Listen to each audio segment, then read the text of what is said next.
Assalamualaikum warahmatullahi wabarakatuh. Halo teman-teman, perkenalkan nama saya Muhammad Fatun Ghazali. Saya dari kelas 12 IPA 2, nomor absen 22. Di sini saya akan menceritakan tentang kisah peristiwa heroik dari pahlawan yang bernama Soekarno. Oke, sebelum saya melanjutkan cerita, saya akan menjelaskan biografi dari presiden utama kita atau yang bernama Soekarno. Soekarno lahir dengan nama Kusno yang diberikan oleh orang tuanya. Akan tetapi, karena ia sering sakit, maka ketika berumur 11 tahun, namanya diubah menjadi Soekarno oleh ayahnya. Nama tersebut diambil dari seorang panglima perang dalam kisah Bharatayuddha, yaitu Karna. Nama Karna menjadi Karno, karena dalam bahasa Jawa huruf A berubah menjadi O, sedangkan awalan Su memiliki arti baik. Soekarno lahir di Surabaya hari Kamis tanggal 6 Juni 1901. Pada 4 Juli 1927, Soekarno mendirikan Partai Nasional Indonesia atau PNI dengan tujuan Indonesia Merdeka. Pada tahun 1929, Belanda menangkap Soekarno dan memasukkannya ke dalam penjara Sukamiskin. Ia diklasifikasikan sebagai seorang tahanan yang berbahaya. Bahkan, untuk mengisolasi Soekarno agar tidak menerima informasi dari luar, ia menggabungkan dengan tawanan elit.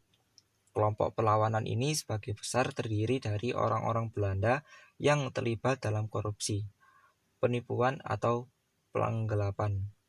Dalam penjara, Soekarno mengobrol dengan mereka yang bersemangat membahas perjuangan untuk kemerdekaan. Seiring berjalannya waktu, Soekarno menemukan cara yang lebih canggih untuk mengelabui Belanda.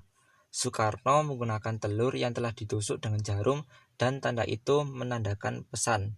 Seperti satu tanda tusuk telur mengartikan berita baik, 2 tusuk telur berarti teman ditangkap, dan 3 tusukan berarti tidak ada skala besar serangan terhadap aktivis gerakan kemerdekaan. Selama Desember 1929 sampai pada tanggal 31 Desember 1931, Soekarno tidak pernah dijenguk oleh kedua orang tua yang tinggal di Blitar.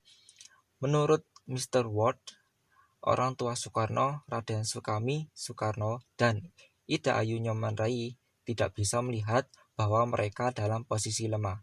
Selain itu, menurut Mr. Ward, Soekarno terlihat begitu kurus dan hitam. Tapi Bung Karno beralasan ia sengaja membuat kulitnya menjadi hitam dengan pekerjaan dan keluar di bawah sinar matahari untuk memanaskan tulang, karena di dalam sel tidak ada sinar matahari. Dari perjuangan tersebut, nilai-nilai yang dapat dipelajari adalah rela berkorban, gotong royong, cinta tanah air, berjuang demi kemerdekaan Indonesia, walaupun harus dipertaruhkan nyawanya.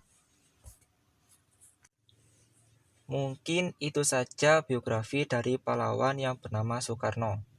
Nah, selanjutnya kita akan bercerita tentang kisah heroik dari Soekarno. Yuk, simak terus ceritanya.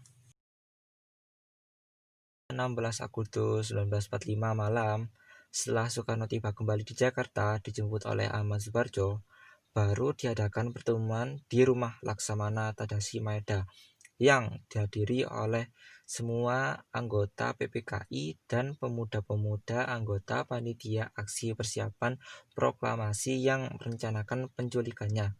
Pada malam itulah teks proklamasi kemerdekaan disusun untuk dibacakan Soekarno esok paginya, 17 Agustus 1945 di halaman rumahnya, Jalan Pegangsaan Timur nomor 56.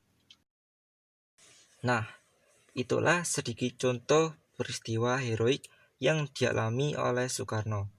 Mungkin itu saja yang bisa saya ceritakan.